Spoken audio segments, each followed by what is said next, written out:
பாப்பா,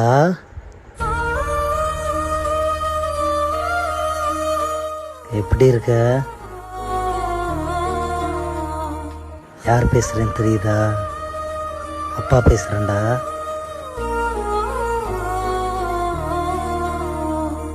அப்பா எங்கேயும் இல்லை, கூடவே தான் இருக்கேன்.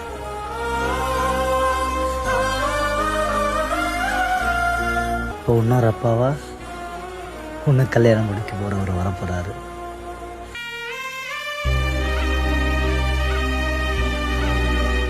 நாளை பின்னைக்கு நானே உன் வயிற்றில் வந்து ஒரு குழந்தையா பிறக்கலாம்ல. இப்போ எங்கேயும் இல்லை, சரியா? உன் கூடவே தான் இருக்கேன். லவ் யூ டா குட்டிமா.